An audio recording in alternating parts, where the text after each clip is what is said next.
दोस्तों, डेजर्ट रोज एजुकेशन के online platform पर आपका स्वागत है। देखिए, अपन राजस्थान की प्रमुख संत और संप्रदाय पढ़ रहे हैं। लगभग अपनी 4 क्लास हो चुकी है, आज 5वीं क्लास रहेगी।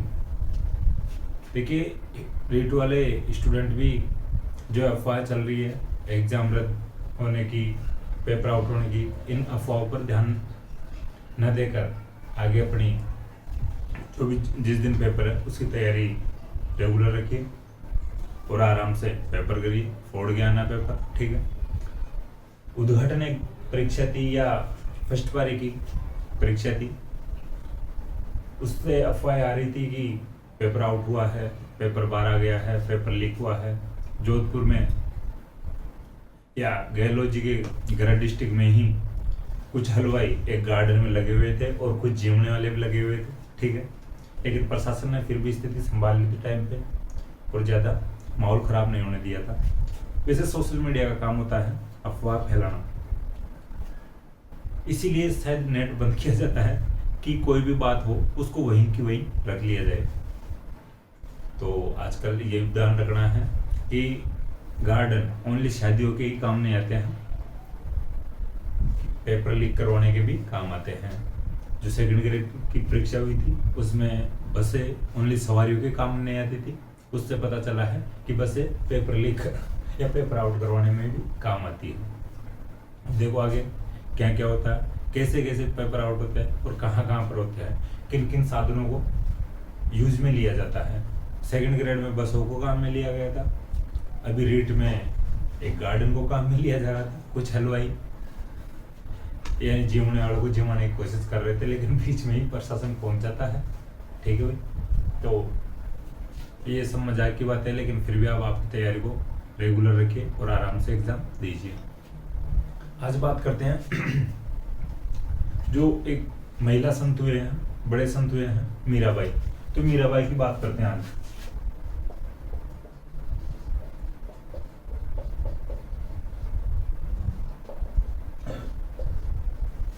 देखिए, मीराबाई की बात करें अपन, इनका जन्म हुआ था पाली के कुड़की नामक गांव में, ठीक है। पाली के कुड़की नामक गांव में इनका जन्म हुआ था।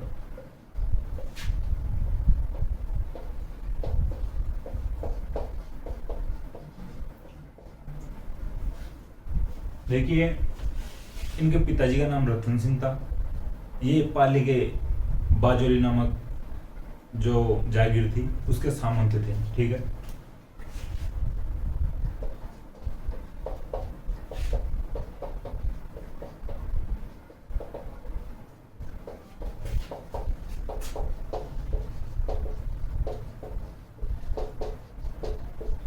ये जो बाजोली है जो पाली में ही है भाई, ठीक है, इस जागीर के सामंत थे। देखिए, ऐसा माना जाता है, ऐसा कहा जाता है कि मीराबाई का पालन पोषण मेड़ता में हुआ था।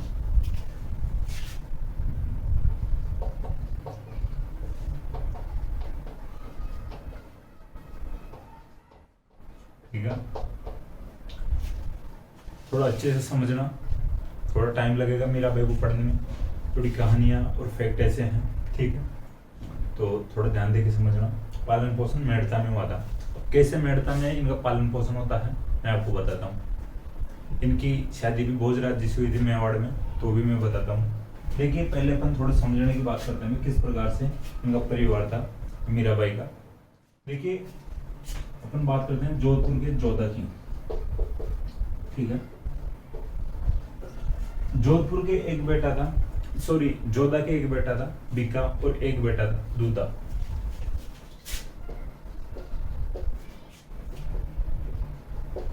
ठीक है।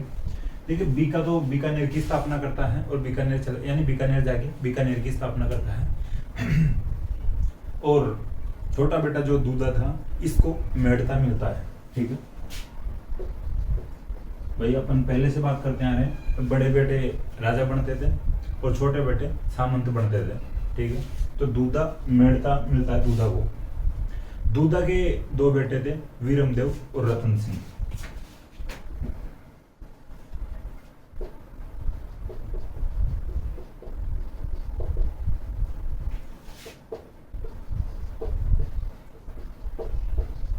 ठीक है।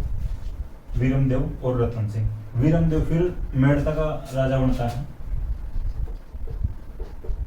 ठीक है। मेड़ता का राजा मान लो, मेड़ता का सामंत। भाई मेड़ता जगह थी, इसके सामंती चल रहे थे, यानी जो बड़ा बेटा जो जोधा का बीका था, ये बीकानेर में जाकर बीकानेर की स्थापना कर लेता है। मेड़ता का राजा बनता है या सामंत बनता है दूधा। दूधा के दो बेटे हुए, वीरमदेव और रतन सिंह। मेड़ता का वापस सामंत या राजा बनता है वीरमदेव, ठीक है। रतन सिंह बाजोली का सामंत बनता है, जो मीराबाई के पिता थे। देखिए रतन सिंह के बेटी होती है मीराबाई, ठीक है। वीरमदेव की बात करें अपन, वीरमदेव के एक बेटा हुआ था जयमल और एक लड़की हुई थी फूलकमर।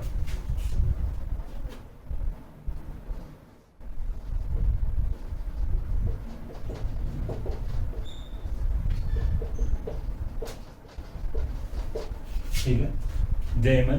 देखो आपको दिखाई नहीं दे रहा, मैं आपको बताऊं। जोधा जोधपुर का, इनके दो बेटे हुए थे बीका और दूधा। बीका बीकानेर की स्थापना करता है, दूधा मेड़ता का राजा बनता है। दूधा के दो बेटे हुए थे वीरमदेव और रतन सिंह। तो बड़ा बेटा वीरमदेव था, वीरमदेव मेड़ता का वापस राजा है, सामंत बनता है, ठीक है। रतन सिंह बाजोली का सामंत बनता है, जो मीराबाई के पिता थे। रतन सिंह की बेटी थी मीराबाई। वीरमदेव के जयमल और फूलकमर हुए हैं, ठीक है। अपन जयमल की बात करते हैं, ठीक है। पहले मैं वीरमदेव की बात बताऊं। वीरमदेव खानवा के युद्ध में सांगा की तरफ से लड़ता हुआ मारा जाता है, ठीक है। वीरमदेव जो मेड़ता का वीरमदेव था, ये खानवा के युद्ध में 1527 में खानवा का युद्ध हुआ था। खानवा के युद्ध में वीरमदेव लड़ता हुआ मारा जाता है सांगा की तरफ से, ठीक है। देखिए अब बात करें आगे जयमल की और फूलकमर की। अपन जयमल और फत्ता की बात करते हैं। 1568 में 1567-68 में जब चित्तौड़ का तीसरा साका होता है उदय सिंह के समय, उदय सिंह गिरवा की पहाड़ियों में चले जाते हैं और जयमल और पत्ता चित्तौड़ का मोर्चा संभालते हैं, ठीक है। तो वो जयमल और पत्ता, भाई जयमल ये है और पत्ता चुंडावत। भाई पत्ता की बात अलग है भाई, ठीक है। जयमल और पत्ता की बात अपन एक साथ पढ़ते हैं, तो मैं याद दिलाने के लिए बता रहा हूँ पत्ता को। तो ये जयमल वही है जो चित्तौड़ के तीसरे साके में मोर्चा संभालता है। फूलकमर जयमल की बहन थी। फूलकमर की शादी पत्ता चुंडावत से होती है, ठीक है। तो ये आपको बात बताने के लिए बता दिया, आपको समझाने के लिए बता दिया। इधर रतन सिंह की बात करें, रतन सिंह की बेटी थी मीराबाई। देखिए मीराबाई की बात करें आगे, तो ये यहाँ तक समझाने की बात थी, जो ये राजवंश था समझाने की बात थी, मैं आपको बता दिया। मीराबाई की शादी होती है मेवाड़ में राणा सांगा के पुत्र से, यानी भोजराज जी से, ठीक है।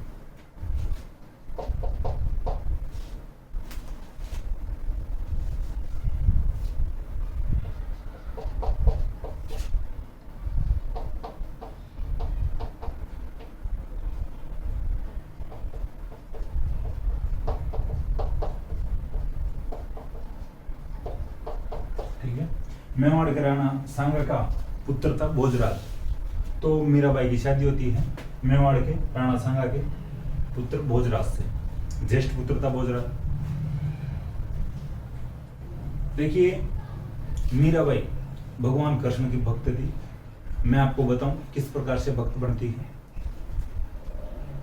देखिए अपन ने शुरुआत में बात किया था कि पालन पोषण मेड़ता में हुआ था, जन्म कुड़की में हुआ था। मेड़ता नागौर में है, जन्म पाली में हुआ था। जो मीराबाई के जो पिता थे रतन सिंह, ये मेवाड़ की तरफ से लड़ते हुए मारे जाते हैं, ठीक है। मेवाड़ की तरफ से लड़ते हुए मारे जाते हैं मीराबाई के पिता रतन सिंह, सांगा की तरफ से, ठीक है। राणा सांगा की तरफ से जाते हैं और लड़ते हुए मारे जाते हैं।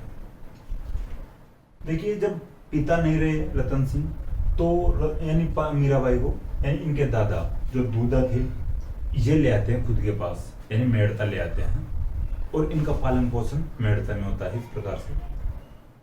देखिए एक दिन मेड़ता में बारात आ रही थी किसी की, और बारात का टाइम यानी समय हो रहा था, बारात आई हुई थी भाई किसी पड़ोस में यानी गांव में।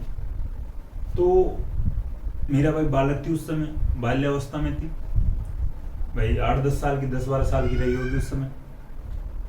तो बातचीत चल रही थी, बारात को देख रहे थे सब लोग, और अलग अलग प्रकार के जो क्वेश्चन कर रही थी, जो बचपने क्वेश्चन होते हैं इस प्रकार के क्वेश्चन कर रही थी मीराबाई अपने दादाजी और दादी जी से। ठीक है, कि भाई क्या जा रही है, भाई ये भीड़ इकट्ठी क्यों हो रही है, इस पे जो घोड़ी पे कौन बैठा है। तो जो दादी जी दादाजी बताते हैं, भाई जो ये दूल्हा है, ये शादी हो रही है, इसमें बारात आई हुई है और बारात में घोड़ी पर दूल्हा है। तो ये अलग अलग प्रकार के क्वेश्चन करती है। भाई दूल्हा फिर ये किसका होता है, भाई ये इसके लिए दादी जी और दादाजी बताते हैं भाई दुल्हन है उधर अपने लड़के वालों के, और उस लड़की का ये दूल्हा है। तो अचानक एक ऐसा क्वेश्चन कर लेती है मीराबाई, तो घर वालों को लगा भाई इसको ऐसा क्या जवाब दे जिससे संतुष्ट हो जाए। मीराबाई पूछती है कि भाई मेरा दूल्हा कौन है या मेरी शादी किससे होगी। ठीक है, जब ये शादी की बातें बता रहे थे, अचानक मीराबाई क्वेश्चन पूछ लेती है कि मेरा दूल्हा कौन है, मेरी शादी किससे होगी। देखिए, जो दूल्हा थे, जो भगवान कृष्ण के बड़े भक्त थे, घर में मंदिर भी बना रखे थे।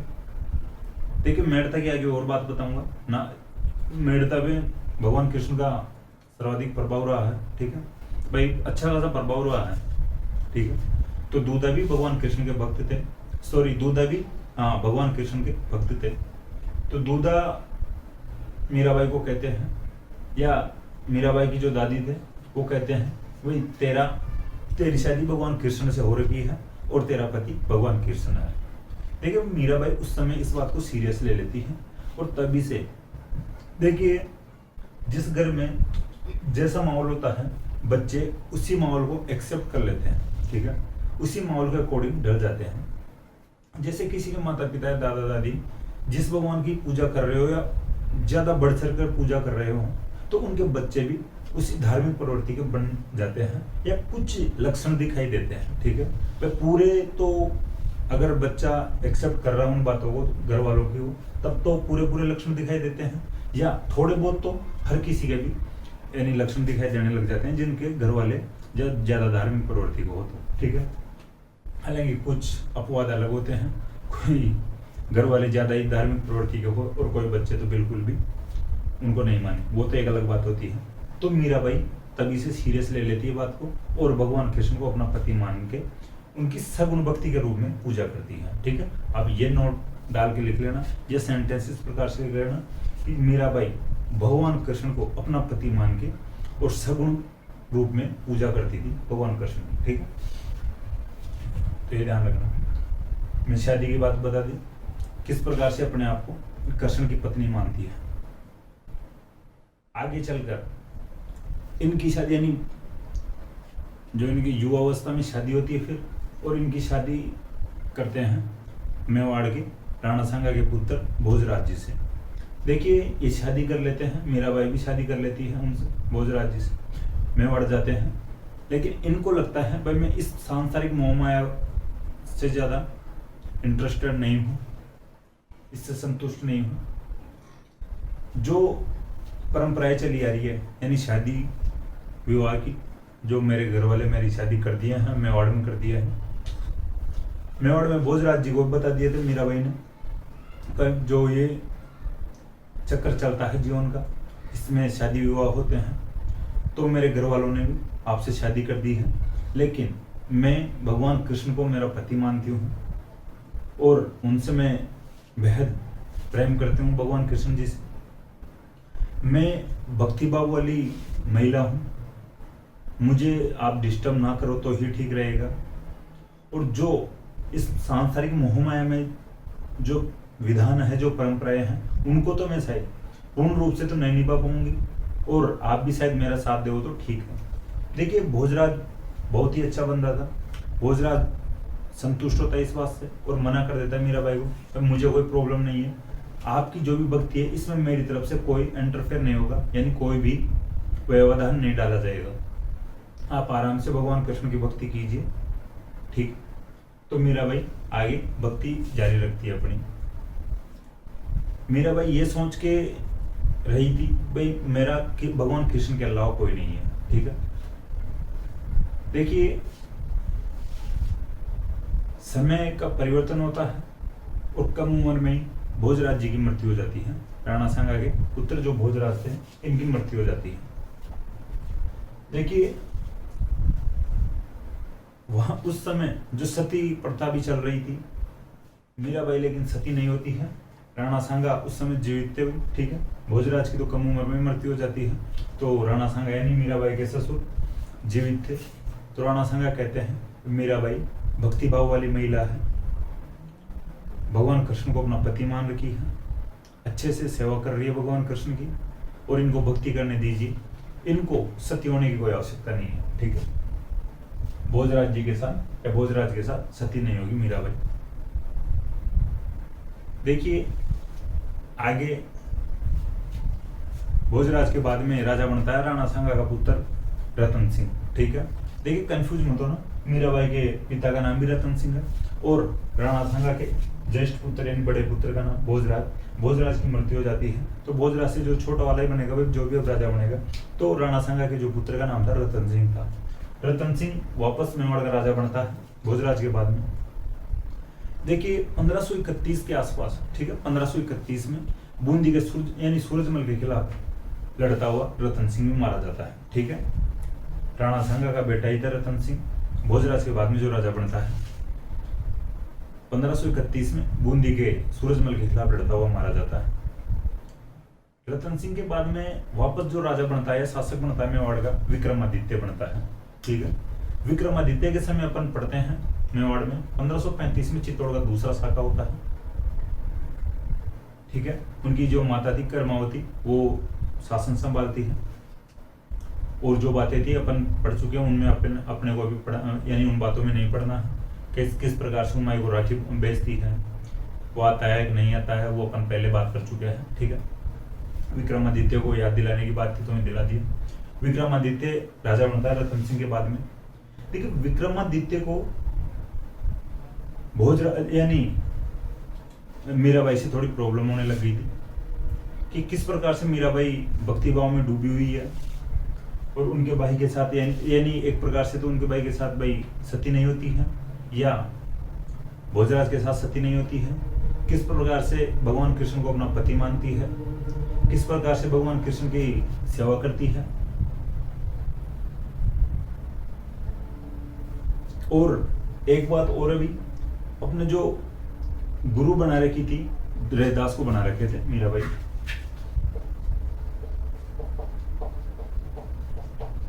ठीक है। रैदास जी जो निम्न जाति के थे, ठीक है, उस समय की या आज भी देखिए इस प्रकार की कुरीतियां चलती हैं, किसी निम्न जाति वाले लोगों को नीचा समझना, ठीक है। तो उस समय की जो कुरीतियां चल रही थी उनके अकॉर्डिंग ये निम्न जाति के थे रैदास जी, तो गुरु बना रखे थे मीराबाई रैदास जी को। तो इनके प्रवचन वगैरह सुनने के लिए भी जा सकते थे मीराबाई, जब गुरु ही बना रखे हैं। जैसे आज भी अपन कोई कोचिंग में यानी एडमिशन लेते हैं तो पढ़ने के लिए जाते हैं, तो गुरु बना रखे थे रैदास जी को मीराबाई। रैदास जी के प्रवचन सुनने के लिए चले जाते थे, जो मेवाड़ में लगा रखे थे डेरा रैदास जी चित्तौड़ में, ठीक है। विक्रमादित्य को प्रॉब्लम होती थी, पर रैदास जी के पास एक राज परिवार की महिला प्रवचन सुनने के लिए जा रही है। देखिए तीन कुरीतियों को तोड़ा था मीराबाई ने उस समय। एक तो राज परिवार की जो महिलाएं थी पर्दे में रहती थी, ठीक है, बाहर नहीं जाती थी। दूसरी जो कुरीति थी वो विधवा महिला घर से बाहर नहीं निकलेगी, तो मीराबाई रैदास जी के पास प्रवचन सुनने जाती थी। तीसरी कुरीति थी कि निम्न जाति के लोगों से मेलजोल नहीं होना चाहिए, तो ये निम्न जाति के थे रैदास जी, और मीराबाई इनके पास प्रवचन सुनने के लिए जाती थी या उपदेश सुनने के लिए जाती थी, ठीक है। इस प्रकार की जो कुरीतियां हैं इनको धत्था बताया था मीराबाई ने, या इन कुरीतियों को तोड़ा था, ठीक है। देखिए किस प्रकार की ब्रिलियंट महिला थी या ब्रिलियंट संत थी मीराबाई, जो किसी से डरने की कोई बात नहीं थी, भगवान कृष्ण के लिए इतने आगे बढ़ के भक्तिभाव किया था, ठीक है। अब आगे बात करें अपन, महात्मा गांधी ने मीराबाई के लिए कहा है, ठीक है। महात्मा गांधी के अनुसार आप नोट लगा के लिख सकते हो।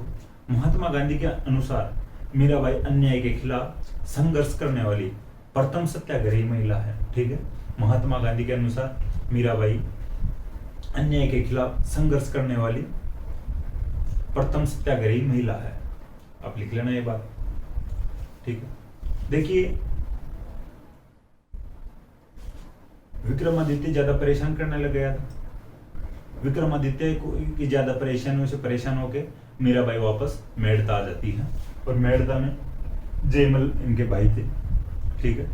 जयमल के पास आ जाती है मीराबाई और बात करती है कि भाई जो ये परिस्थितियां वहाँ पे, ये कंडीशन है, मैं परेशान हो चुकी हूँ वहाँ पे, और मैं मेड़ता में रह के और कुछ जगह यानी कुछ स्थानों की यात्रा करना चाहती हूँ जहाँ पर भगवान कृष्ण के स्थान है, वहाँ की यात्रा करना चाहती हूँ। मेड़ता में आ जाती है मीराबाई और मेड़ता से फिर यात्रा एक शुरू करती है जो भगवान कृष्ण के जो स्थानों की, जैसे मथुरा चले जाती है, मथुरा घूम घाम के और फिर आगे वृंदावन साइड जाके और फिर द्वारिका चली जाती है। देखिए, एक राजा की बहन हो और राजा को आके बोले मैं ऐसे ऐसे यात्रा करना चाहती हूँ या भगवान कृष्ण के स्थानों पर घूमना चाहती हूँ, और राजा मना तो नहीं करेगा वो अपनी बहन को, ठीक। जयमल कहते हैं ठीक, आराम से यात्रा कीजिए, भक्ति भाव कीजिए। इनके साथ एक टीम भेजते हैं जयमल, मथुरा वृंदावन घूमते हैं, द्वारिका पहुंच जाते हैं। द्वारिका पहुंच के भगवान कृष्ण के दर्शन करते हैं, वहां पे मंदिर में बैठते हैं, कुछ दिन के लिए रुकते हैं। और जो इनके साथ गए हुए थे मेड़ता से और लोग, जो टीम में लोग थे, उनको तो बोलते हैं मीराबाई कि आप तो वापस मेड़ता जाओ और उधर आपकी आवश्यकता होगी मेड़ता में, और आप तो जाके प्रशासन को सपोर्ट करो, ठीक है, मेड़ता वाले प्रशासन, और मैं तो यहीं पे रुकना चाहती हूँ कुछ दिन। अब मीराबाई द्वारिका में रुक जाती है। देखिए, मीराबाई जब द्वारिका में रुक जाती है, वापस जो कुछ लोग जो टीम में गए हुए थे वो वापस मेड़ता आते हैं। उनको देखकर जयमल पूछता भाई क्या हुआ, मीराबाई कहाँ पे है? तो वो लोग जो थे जयमल को बोलते हैं मीराबाई द्वारिका में रुक गई है और वहां पर कुछ दिन के लिए भक्तिभाव करेंगे और हमारे को भेज दिया है। तो जयमल कहते कोई बात नहीं है, आ जाएंगे। देखिए, मेड़ता में उस समय अकाल पड़ गया। मेड़ता में अकाल पड़ा तो जयमल पंडित लोगों से पूछते हैं कि भाई पंडित जी ये अकाल क्यों पड़ा है?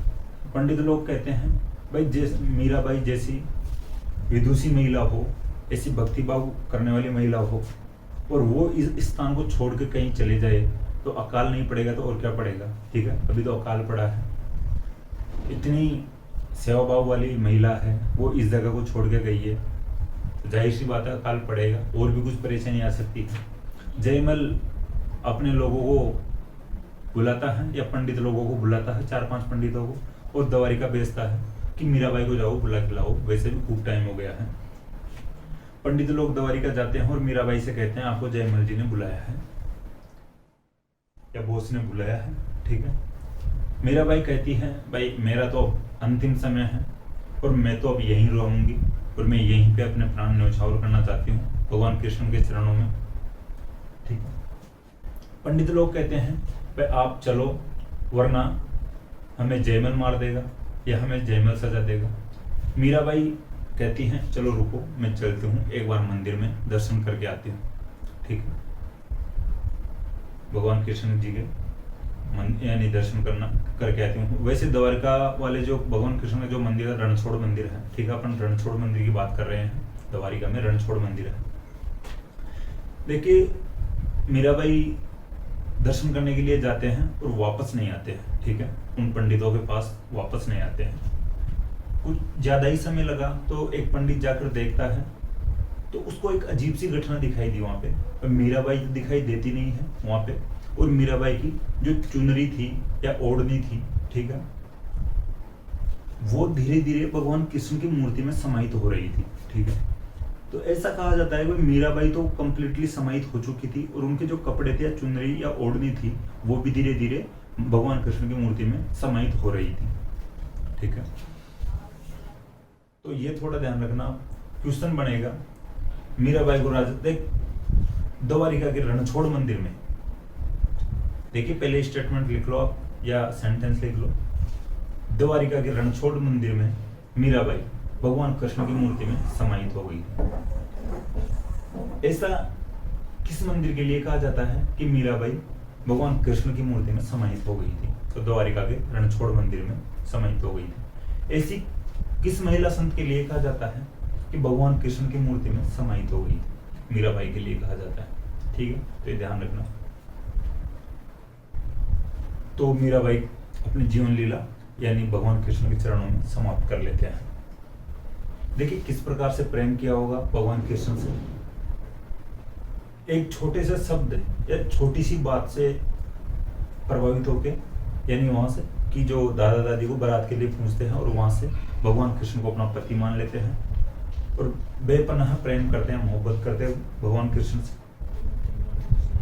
इधर भोजराज जी से शादी भी होती है, लेकिन भोजराज जी भी संतुष्ट रहते हैं इनसे। हालांकि भोजराज जी को खूब अपने दोस्त टॉर्चर करते थे, यार तेरी तो जो पत्नी है तुझसे प्रेम नहीं करती है, भगवान कृष्ण से प्रेम करती है। लेकिन भोजराज उनको इस प्रकार से रिप्लाई करते हैं, तो मेरी पत्नी है, वो किसी से प्रेम करे।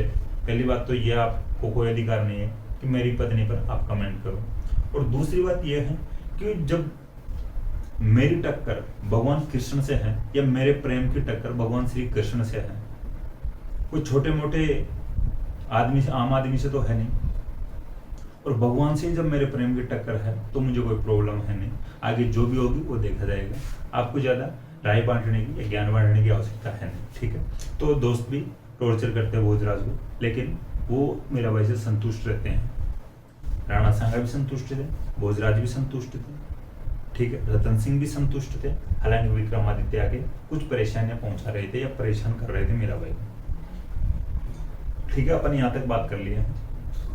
देखिए ऐसा कहा जाता है कि या तो भगवान कृष्ण से इतना प्रेम राधा ने किया है या मीराबाई ने किया है। देखिए मीराबाई को राजस्थान की राधा भी कहा जाता है,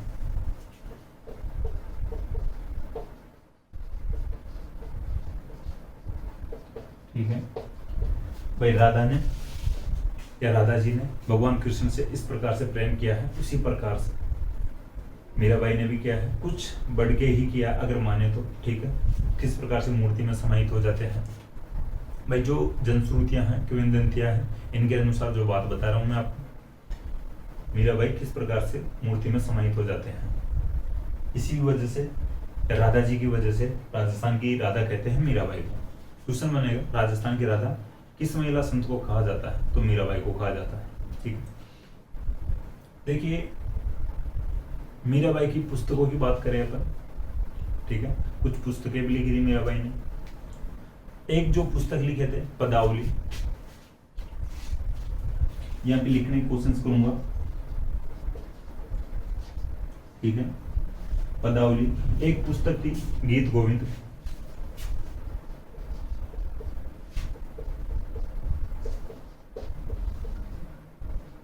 देखिए अपन गीत गोविंद की पहले भी चर्चा कर चुके हैं, लेकिन वो गीत गोविंद अलग थी, जयदेव की गीत गोविंद, ठीक है। तो वो थोड़ा अलग मैटर है, ये गीत गोविंद अलग है। एक पदावली है, एक गीत गोविंद है, एक सत्यभामानु रूषणो पुस्तक का नाम है।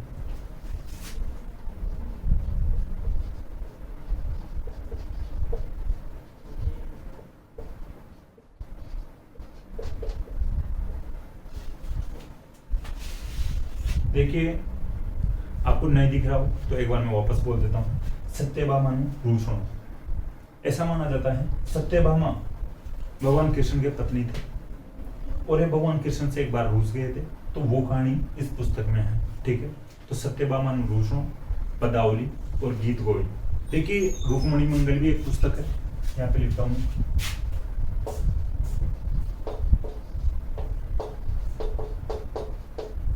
ठीक है। रुक्मणी मंगल एक पुस्तक है। एक और पुस्तक है नरसी जीरो मायरो,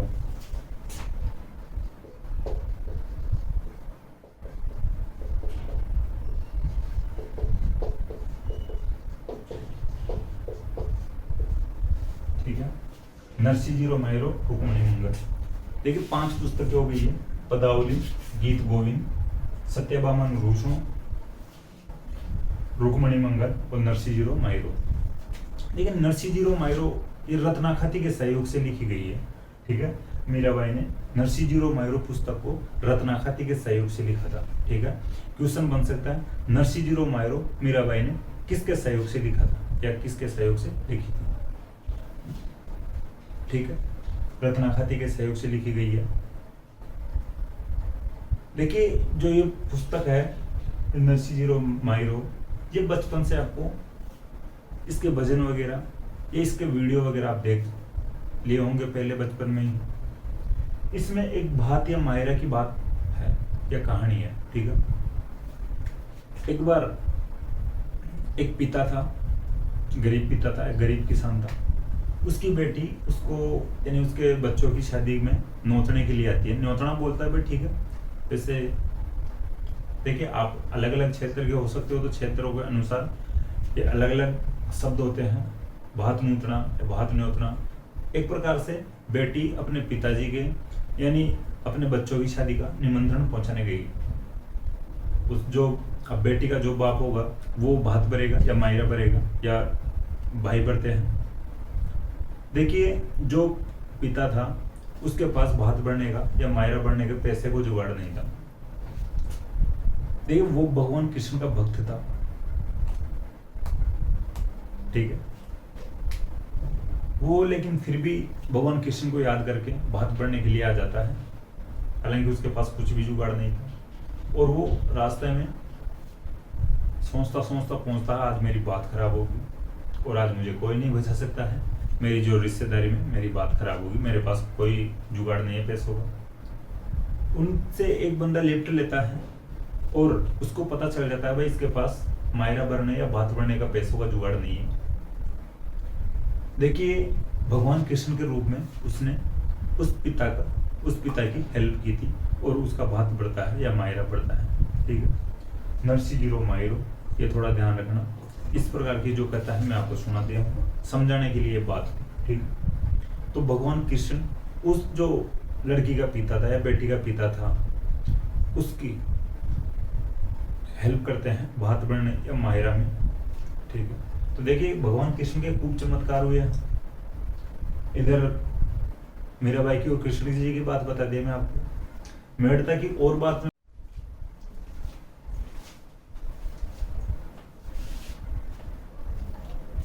देखिए, अपन जो बात कर रहे थे वो थोड़ी सी हटके जो फैक्ट था ये मैं आपको वापस सही बताने की कोशिश करूँ। जो अपन मालदेव की बता रहे थे बात, मालदेव नहीं था, मालदेव विपक्षी सेना का जो शासक था। देखिए, बात कर रहे हैं अपन मेड़ता की, जयमल की। देखिए, मेड़ता का जो जयमल था वो भी भगवान कृष्ण का भक्त रहा, बड़ा भक्त रहा था। हालांकि मेड़ता के राज परिवार पर खूब अच्छे से भगवान कृष्ण का प्रभाव रहा है या भगवान कृष्ण की छाया रही है, ठीक है। देखिए, जो जयमल भगवान कृष्ण का भक्त था, तो जयमल जो पूजा करता था, खूब पूजा करता था। एक बार मालदेव यानी जयमल या मेड़ता पर आक्रमण करता है और इससे पहले यानी जयमल भगवान कृष्ण की पूजा में जा रहा था और परिवार वालों को बोल के गया था, मैं जब पूजा करूं तो मुझे कोई डिस्टर्ब ना करे।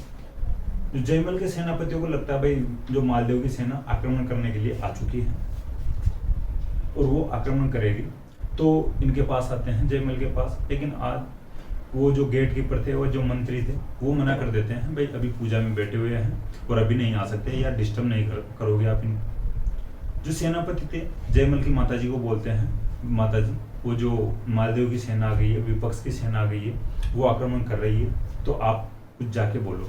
तो माताजी जयमल को बोलती है पूजा में जाके, इशारे से यानी हाथ के इशारे से कहते थे भाई सेनापति को बोल दो भाई वो चले, मैं पीछे से आ रहा हूँ। सेनापति तैयार होकर चले जाते हैं, सेना से लड़ते हैं, मालदेव की सेना को भगा देते हैं, मजबूर कर देते हैं भागने पे।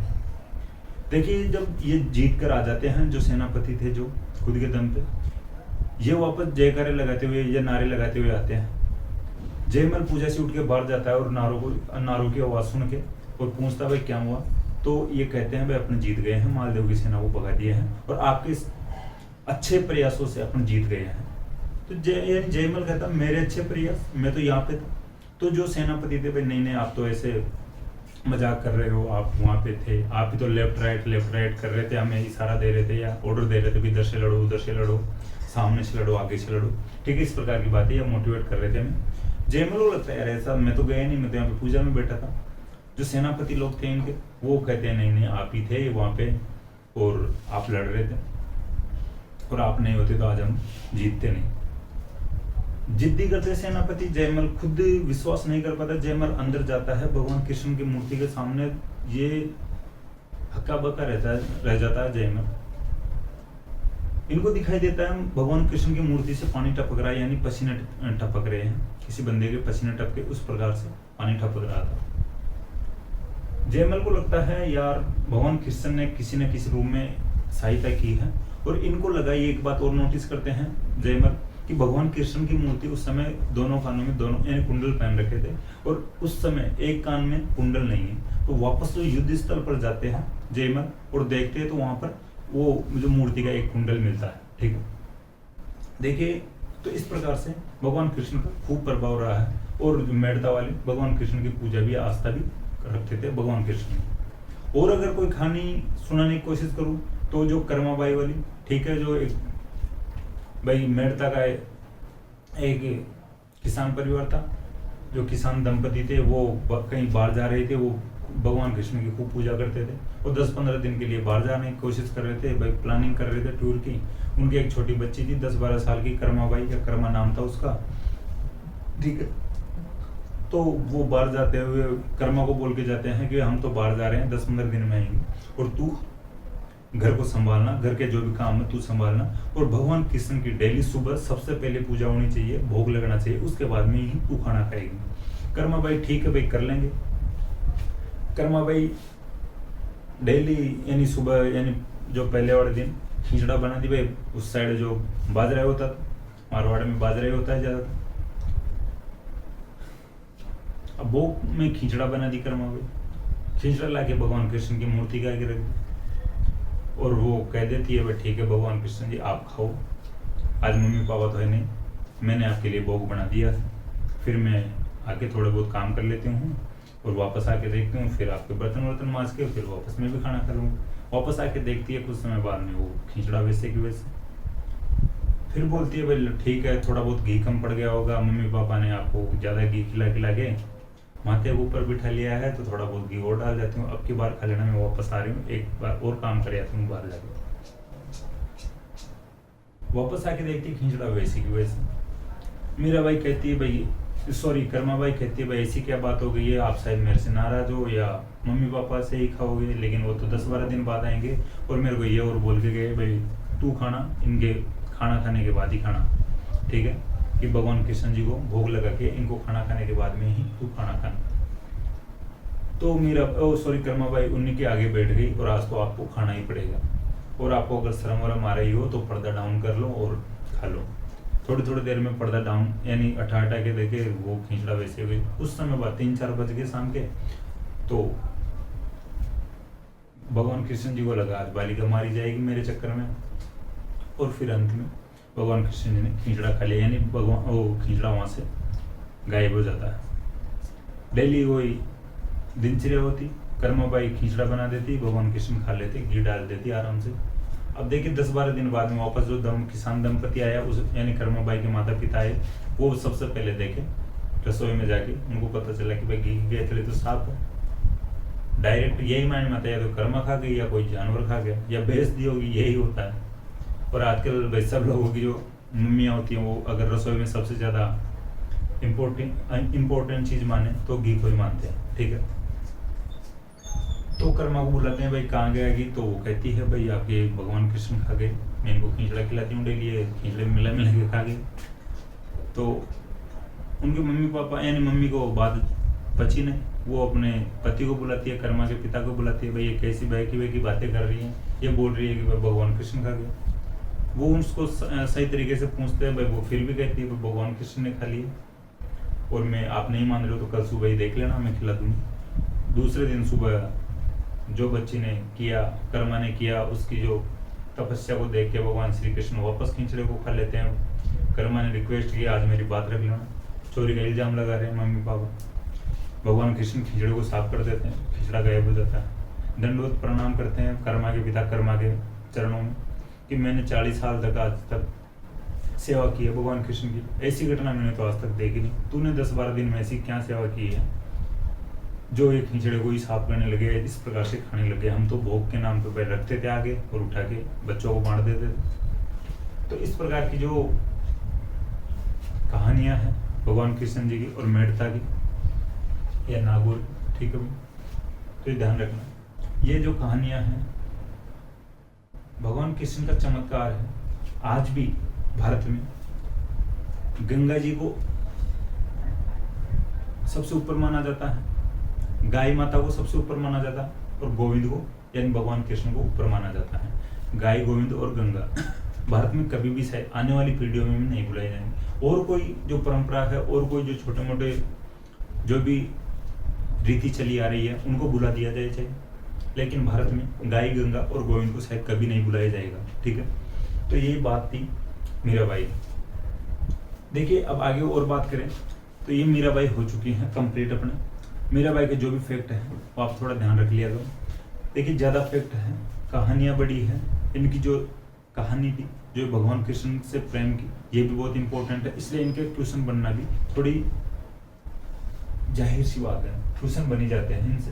देखिए वापस रिवीजन करेगा, जन्म कुड़की पाली में हुआ था। पिता रतन सिंह थे जो बादोली के सामंत थे। पालन पोषण मेड़ता में हुआ था, इनके दादा के दूधा के, ठीक है, इनके दादा दूधा के घर पे इनका पालन पोषण हुआ था। पति इनके भोजराज थे, मेवाड़ के राणा सांगा के पुत्र थे। देखिए वापस में इस बात को उधर में समझाया था बात को, तो वो आप समझ लेना। जोधपुर के जोधा के पुत्र बीका और दूधा थे। दूधा मेड़ता के सामंत थे। दूधा के वीरमदेव और रतन सिंह दो बेटे थे। रतन सिंह की बेटी मीराबाई थी। ठीक है, ये आपको समझाने के लिए थी। और उधर वीरमदेव के जयमल और फूल कंवर थे। मीराबाई गुरु बनाती है रैदास जी को। रैदास जी निम्न जाति के थे। ठीक है, भोजराज राणा सांगा का पुत्र था। भोजराज की कम समय में मृत्यु हो जाती है। इनके बाद में रतन सिंह राजा बनते हैं। रतन सिंह भी बूंदी के सूरजमल के खिलाफ 1531 में लड़ता हुआ मारा जाता है। रतन सिंह के बाद में विक्रमादित्य राजा बनता है। विक्रमादित्य को मीराबाई से प्रॉब्लम होने लग गई थी, मीराबाई को परेशान करने लगे थे। मीराबाई वापस आते हैं, ठीक है, मेड़ता, और मथुरा वृंदावन जाते हुए द्वारिका में पहुंच जाते हैं। वहां पर रणछोड़ मंदिर में यानी भगवान कृष्ण की मूर्ति में समाहित हो जाते हैं। ठीक, राधा ने भी भगवान कृष्ण से प्रेम किया था। उन्हीं के अकॉर्डिंग राजस्थान की राधा मीराबाई को कहा जाता है। इनकी पुस्तकें हैं पदावली, गीत गोविंद, सत्यभामा नुरुष्ण, रुक्मणी मंगल और नरसिंह मायरो। नरसिंह मायरो को रत्ना खाती के सहयोग से कंप्लीट किया गया है। ठीक है, ये थोड़ा ध्यान रखना। तो ये बात कंप्लीट हो चुकी है अपनी। ये जो ये मैप बनाया हूँ ये भी आप समझ लेना, आप लिख सकते हो ऐसे कि ऐसे। ठीक है, ऐसी कोई आवश्यकता है नहीं, पहले अपन बात कर चुके हैं और मैं समझाया था तो आपको समझ में भी आ गया होगा। अब बात करते हैं ऐसे ही एक और जो महिला संत हैं गौरीबाई। तो गौरीबाई की बात करते हैं।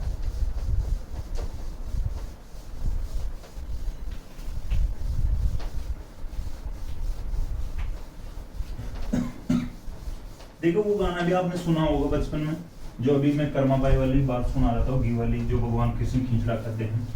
एक गाना चलता है, कर्मालाई दूध खींचड़ो जी के ऊपर, ओ कर्मालाई दूध खींचड़ो ऊपर घी की बाट की, जी में हमारा श्यामदणी जी माओ बेटी जाट की। ठीक है, कर्मालाई दूध खींचड़ो जी के ऊपर, कर्मालाई दूध खींचड़ो जी के ऊपर घी की बाट की, जी में हमारा श्यामदणी जी माओ बेटी जाट की। देखिए ये गाने के जो बोल है किसी पर अलग अलग भी सुनाई दे सकते हैं, या कुछ क्षेत्र में लोग खुद के मुंह से सुनाते हैं, वो भी अलग अलग प्रकार से सुना सकते हैं। देखिए कुछ जगह दूध खींचड़ो आता है और कुछ जगह ओनली खींचड़ा आता है। कर्मालाई दूध खींचड़ो ऊपर घी की बाट की, जी में हमारा श्यामदणी जी माओ बेटी जाट की। अब बात करते हैं गौरीबाई की।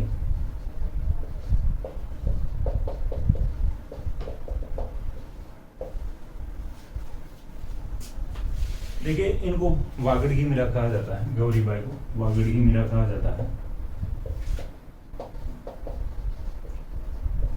जिस प्रकार मीराबाई कृष्ण की भक्ति कर रही थी, भगवान कृष्ण की भक्ति कर रहे थे, उसी प्रकार से डूंगरपुर साइड या वागड़ साइड में इन गौरीबाई भगवान कृष्ण की पूजा कर रहे थे। ठीक है, देखिए डूंगरपुर के राजा थे शिव सिंह। ठीक है, डूंगरपुर के राजा थे शिव सिंह।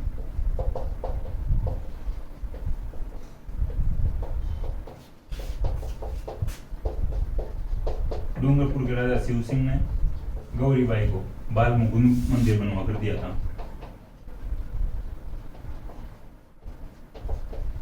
जो बाल मुकुंद मंदिर है इसको गौरीबाई का मंदिर भी कहते हैं।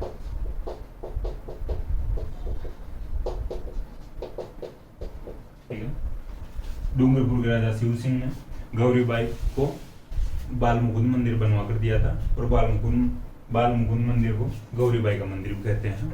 ठीक है, यही फैक्ट है गौरीबाई के बारे में। कोई वागड़ क्षेत्र में भगवान कृष्ण की पूजा कर रही थी, मीराबाई के समान ही गौरीबाई। ठीक है, तो वागड़ की मीरा गौरीबाई को कहा जाता है। डूंगरपुर के राजा शिव सिंह ने गौरीबाई को बाल मुकुंद मंदिर बनवा कर दिया था, बाल मुकुंद मंदिर को गौरीबाई का मंदिर भी कहा जाता है। इसी प्रकार से एक और महिला संत की बात करते हैं, रानाबाई की। देखिए, इनका जन्म हुआ था रानाबाई का हरनावा नागौर में।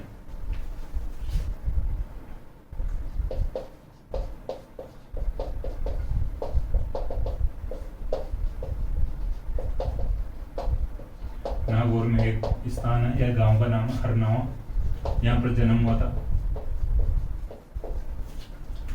देखिए, रानाबाई ये कुंवारी सती हुई थी या कुंवारी समाधि ली थी। भाई सती होना तो वही मानते हैं, सती का मतलब भाई जो अग्नि में प्रवेश करना। ठीक है, कुंवारी सती हुई थी न रानाबाई। देखिए, इनका मंदिर भी हरनावा में ही है। ठीक है, जन्म स्थान जहां पर है वहीं पर इनका मंदिर है रानाबाई का। राम गोपाल इनके पिता का नाम था। ठीक है, और गंगाबाई इनके माता जी का नाम था। आप लिख लेना, पिताजी का नाम राम गोपाल था और गंगाबाई रानाबाई की माता जी का नाम था। देखिए, चतुरदास जी को गुरु बनाते हैं।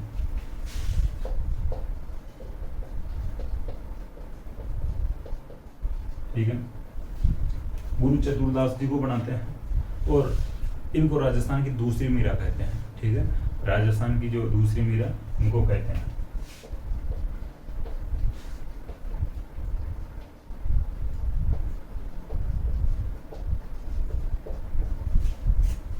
ठीक है, ध्यान रखना, राजस्थान की दूसरी मीरा इनको कहते हैं रानाबाई का। देखिए, ये जीवित समाधि लेते हैं रानाबाई।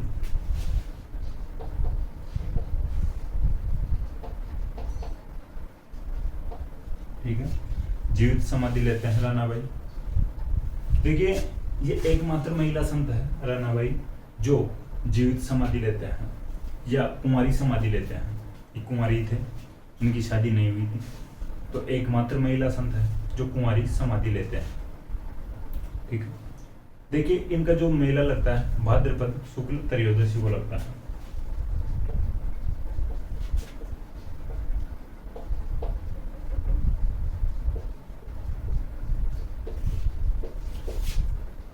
ठीक है, भाद्र के महीने में शुक्ल पक्ष की 13 को।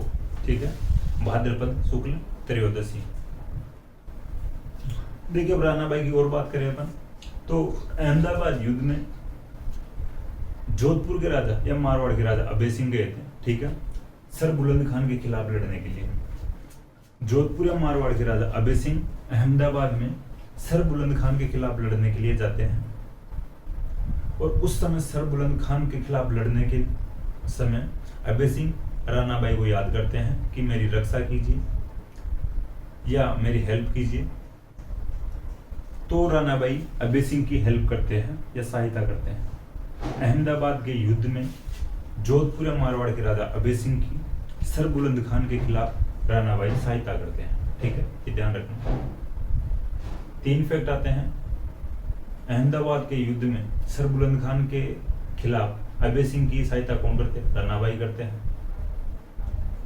रानाबाई अहमदाबाद के युद्ध में सर बुलंद खान के खिलाफ यानी मारवाड़ के किस राजा की सहायता करते हैं? तो अभय सिंह की करते हैं।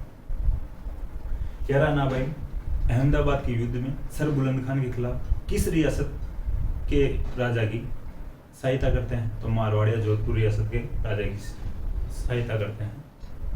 ठीक है, किस युद्ध में रानाबाई अभय सिंह की या मारवाड़ के अभय सिंह की सहायता करते हैं? तो अहमदाबाद के युद्ध में। ठीक है, इस प्रकार से क्वेश्चन बन सकते हैं। अपने को कि सभी प्रकार से अपने को फैक्ट याद होने चाहिए। ठीक है, अब बात करते हैं एक जो फैक्ट, एक संत और पढ़ लेते हैं, एक फैक्ट है उनका। ठीक है, संत कवि दुर्लभ।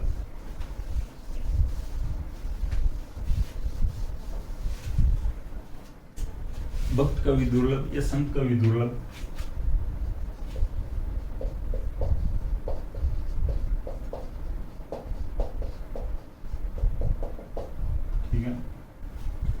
देखिए इनको वागड़ का नरसिंह कहा जाता है, भक्त कवि दुर्लभ को, यही इफेक्ट है बस इनका।